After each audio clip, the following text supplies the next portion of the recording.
नमस्ते दोस्तों।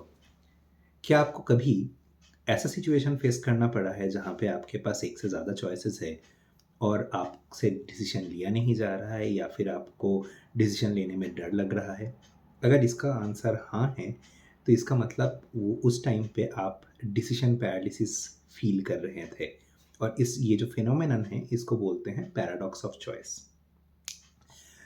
Welcome to awareness for youth with doctor Devanand Sarkar, जहाँ मैं आपको डिसीजन लेने के रास्ते में कुछ कॉमन लूप होल्स के बारे में आगाह करता रहूँगा और कुछ टेम्पलेट सिखाता रहूँगा जिससे आप इन इंट्रिंसिक ह्यूमन बायसेस को मद्देनज़र रखते हुए आप इनको फ़िल्टर करके आपका सही बेहतर डिसीजन ले पाएँ।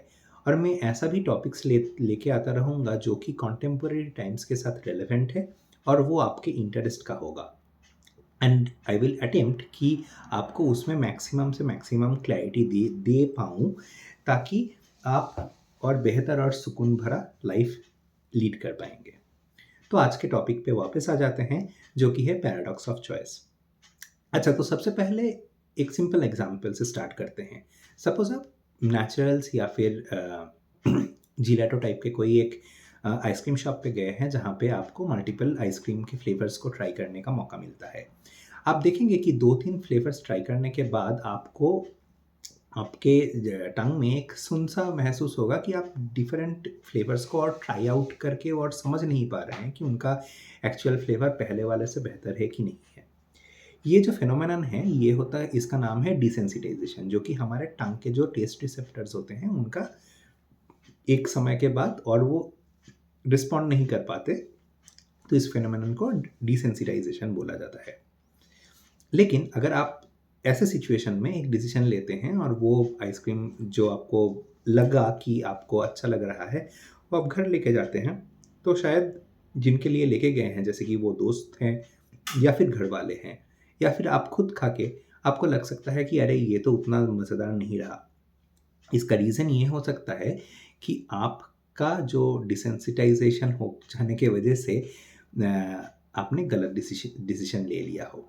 तो ये आपके ज़्यादा चॉइस आपके पास रहने से एक गलत डिसीजन लेने का एक चांसेस आपके साथ हमेशा रहता है।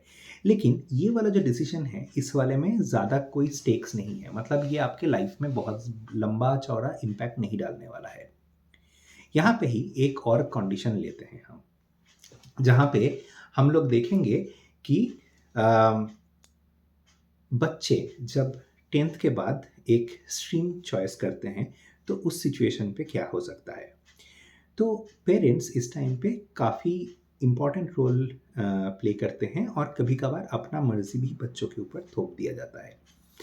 तो ये वाला सिचुएशन में पेरेंट्स ये सोचते हैं कि कौन से वाले चीज़ में जाके ज़्यादा सक्सेस, जॉब या पैसा मिलने का अपॉर्चुनिटी है। बच्चे भी यहाँ पे अच्छा इस डिसीजन मेकिंग में अच्छा एक्टिव पार्ट प्ले कर सकते हैं, अगर वो बहुत ही सेल्फ अवेयर हैं। अगर उनको पता है कि उस किस में उनका मज़ा आता है या फिर कहाँ पे मन लगता है और कहाँ पे मन नहीं लगता है। ऑन द अदर हैंड, अगर उनको ये वाला चीज़ पता नहीं हो, तो generally parent driven decision making ही होता है यहाँ पे। तो बच्चों को भी टिपिकली 12th पास करते हुए या फिर बैचलर्स डिग्री में जाते हुए या फिर बैचलर लेवल में, जो कि इंजीनियरिंग या फिर मतलब एलएलबी टाइप के डिसीजंस हैं, वहाँ पे जाते जाते उनको पता चल जाता है कि उनका एक्चुअली किस चीज़ में मन लगता है या फिर नहीं लगता है। तो यहाँ पे जो पेरेंट्स का जो बड़ा रोल है, उसमें उन लोगों को एक बहुत ही अवेयर डिसीजन मेकिंग यहाँ पे करने का बहुत ज़रूरत है और ज़्यादा चॉइसेस के बीच में यू नो खो जाना नहीं चाहिए, क्योंकि उनके पास बहुत सारे ऑप्शंस रहेंगे एंड बच्चे को भी शायद एक से ज़्यादा जगह पे ही ऑप्शन चांस मिलने का स्कोप है। तो यहाँ पे क्या ध्यान रखना है पेरेंट्स को, कि जिस भी कॉलेज में एडमिशन दिलाएंगे उसके एलुमनी कैसे पोजीशंस पे है, कितना पैसे का पैकेज मिल रहा है उन लोगों को, are they really getting important tasks, or are they, after graduating from this sort of colleges or universities, are being recruited into menial roles only, probably in the industry but in relatively quite menial roles, क्योंकि शायद वहाँ पे newcomers के लिए या फिर ये technically सीख के आके जॉइन करने वालों के लिए उतना स्पेस ही नहीं है। वहाँ पे जो दिग्गज हैं उस एरिया के, वही वहाँ पे राज करते हैं और नए लोगों को घुसने के लिए मतलब एक 5 से 10 साल का लैग पीरियड है। समटाइम्स इस चीज़ के लिए उनको एफर्ट भी डालना पड़ेगा और थोड़ा-सा कि जो एलुमनी हैं ऑलरेडी, उनके साथ पर्सनली कॉन्टैक्ट करके और खबर लेने का ज़रूरत है। तो इतना इन्वॉल्व्ड प्रोसेस के थ्रू जाना पड़ेगा, क्योंकि कॉलेजेस के जो लीफलेट्स बाँटे जाते हैं या फिर वो ऑलमोस्ट कोचिंग सेंटर के जो लीफलेट्स हैं उनके बराबर है, जहाँ पे आपको थोड़ा बहुत एक हैप्पी स्टोरी ही सेल किया जाने का चांसेस ज़्यादा है। अब आ जाते हैं और एक थोड़ा-सा और एडल्ट डिसीजन मेकिंग के एक स्कोप पे, जहाँ पे आपको 1 से ज़्यादा कॉलेज, यूनिवर्सिटी या फिर जॉब का ऑफ़र आया है। तो अभी तभी आप कौन-सा वाला चॉइस अपना अपना लेंगे। और यहाँ पे डिसीजन पैरालिसिस होने का बहुत ही स्ट्रॉन्ग चांस है और यहाँ पे आपका ये जो डिसीजन पैरालिसिस से बाहर आने का जो रास्ता अ, है, ये सबसे ज़्यादा काम आएगा। तो यहाँ पे कुछ लोग आपको बोलेंगे कि आपको दिल का सुनना चाहिए और कुछ लोग बोलेंगे कि आपको दिमाग का सुनना चाहिए। कुछ लोग जो बोलते हैं कि दिल का सुनना चाहिए, क्योंकि उससे बाद में जो अगर कुछ खराब भी आंसर आउटकम निकलता है तो उससे आपको रिग्रेट नहीं होगा, क्योंकि आपने दिल का सुना था। टू ऑन द कॉन्ट्रेरी, जो सच आंसर ये है कि अगर आपने कोई चॉइस के पीछे बहुत अच्छे तरीके से रिसर्च किया है, अगर आपने सारे के सारे क्राइटेरियाज़ जो है, आपके जो भी दिमाग में आ सकता है, अगर वो सारे के सारे चीज़ों के हिसाब से आपने वो सोच समझ के डिसीज़न को फ़िल्टर आउट करके रखा है, तो वहाँ पे आपका दिमागी decision will do much better than आपका दिल का डिसीज़न। क्योंकि दिल का डिसीज़न में जनरली बहुत सारा you know pros and cons उतना मेजर अप नहीं होता है, वो एक सिर्फ इंट्यूशन के बेसिस पे चलता है, and which works for some people awesomely, but किसी किसी लोगों के लिए वो उतना कामदायक नहीं होता है। लेट्स से कि मैं एक जॉब का एग्जांपल लेता हूँ। अगर दोनों जॉब में पैसे में ज़्यादा कुछ गैप नहीं है, तो आपका चॉइस अपनाने के टाइम पे वर्क लाइफ बैलेंस के रेपुटेशन जिस भी कंपनी में ज़्यादा है, वो आपका अच्छा चॉइस हो सकता है। This is not only important for your mental and physical health and जो कि लॉन्ग रन में भी आपके साथ एक एसेट या फिर एक डिप्रिशिएटिंग एसेट की तरह काम करेगा, बट ये ऑल्सो इम्पॉर्टेंट है आपका फ्यूचर ग्रोथ कैसे होगा। अगर आप जॉब में रिलैक्स्ड है तो आप, और अगर आप आलसी नहीं हैं, तो आपका जो फ्री टाइम है, वर्क लाइफ बैलेंस अच्छा होने की वजह से जो फ्री टाइम है, वो उस टाइम में आप कुछ और एक्सप्लोर कर पाओगे, ग्रो कर पाओगे। मे बी आप एक साइड गिग भी चालू कर सको, जो कि आपका income capacity and happiness quotient को और इम्प्रूव करेगा, राइट? अभी अगर यूनिवर्सिटी चॉइसेस में के बारे में बात करें, तो मैं जनरली रिकमेंड करता हूँ कि वहाँ पे एक ब्रांड का वैल्यू आज भी है, जो कि जब कंपनीज जब सीवी स्क्रीन करते हैं, वहाँ पे ब्रांड वैल्यू अभी भी है। तो वहाँ पे मैं बोलूँगा कि अगर आपको एक अच्छा ब्रांड मिल रहा है, दोनों में से कंपैरेटिवली जिसका ब्रांड अच्छा है, वो वाला ऑप्शन आप चूज़ कर सकते हो, क्योंकि वो आपका जॉब स्क्रीनिंग के टाइम पे काम आएगा। कुछ कुछ केसेस में क्या होता है कि लोग अपना गर्लफ्रेंड बॉयफ्रेंड कहाँ पे है, ताकि एक यूनिवर्सिटी में ये एक कॉलेज में ले पाए, उस चक्कर में चले जाते हैं।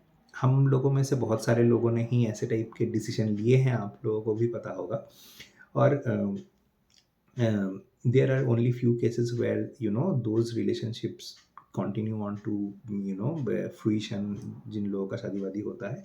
और कुछ ज़्यादातर केसेस में ऐसे टाइप के डिसीजन जनरली इंसान को ले डूबता है। तो that is why it is very important कि आप ये चीज़ दिमाग में रखें पैराडॉक्स ऑफ चॉइस कंसिडर करने में। यहाँ पे मैं अपना एक डिसीजन मैं पीएचडी के बारे में मैं अपना थॉट प्रोसेस शेयर करूँगा। तो पीएचडी के बारे में बात करते हैं।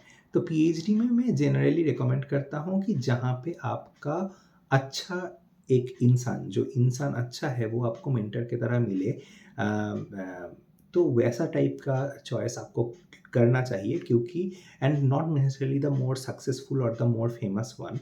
पीएचडी जनरली बहुत स्ट्रेसफुल एक्सपीरियंस है, और इसमें आपको जो ग्रोथ होगा ना वो ये होगा कि आप फेलियर फेलियर टॉलरेंस कितना है आपका, वो टेस्टेड आउट होगा।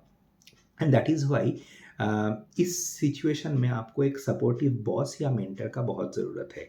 अगर आप फेमस बॉयज़ को जॉइन करना चाहते हैं, that is completely out up to you, but वो आपके ओन रेजिलिएंट नेचर जो है, मतलब स्ट्रेस टॉलरेंट नेचर जो है, उसको काफ़ी ज़्यादा टेस्ट करेगा, and you have to be really prepared for it.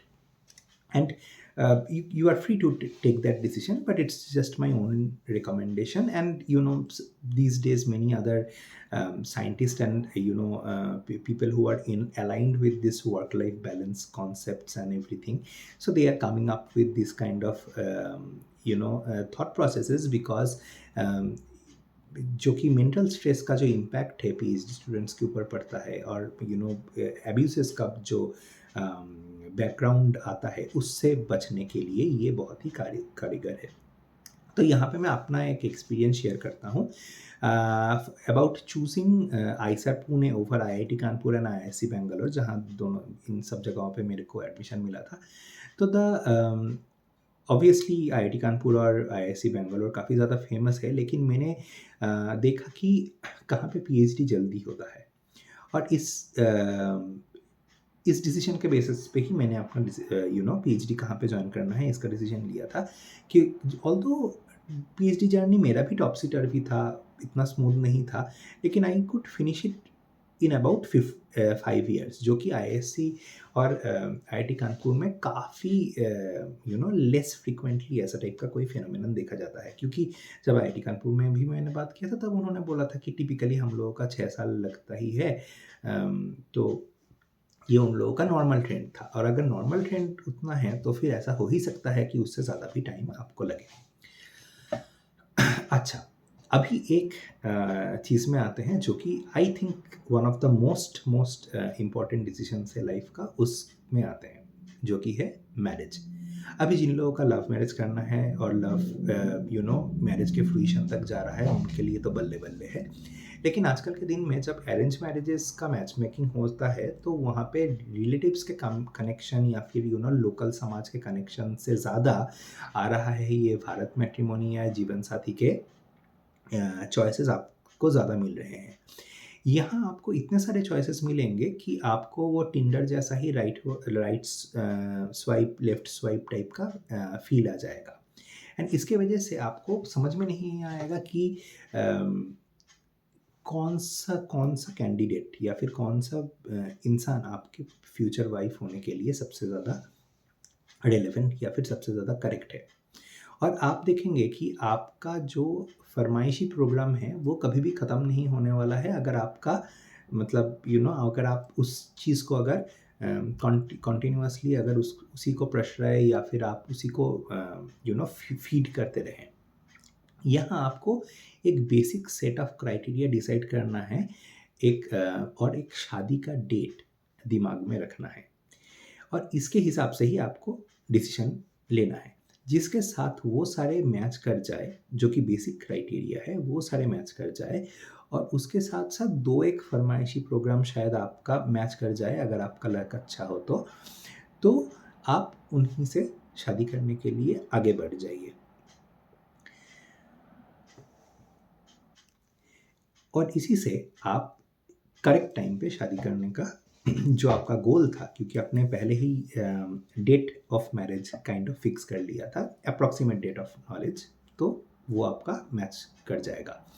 Although यहाँ पे कुछ एस्ट्रोलॉजिकल फैक्टर्स भी आ जाते हैं, जहाँ पे आपका जो कि आपका शादी को प्रीपोन या फिर डिले कर दे सकता है।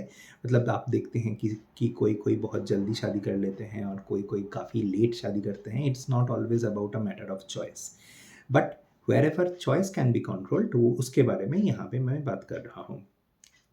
ऐसे कहीं यूथ है जिनको 25 से 28 साल की उम्र के आसपास काफ़ी सारे अच्छे चॉइसेस मिल रहे थे, लेकिन उनको एस्टैब्लिश होके और बेहतर चॉइस मिलेगा ऐसा धारणा था।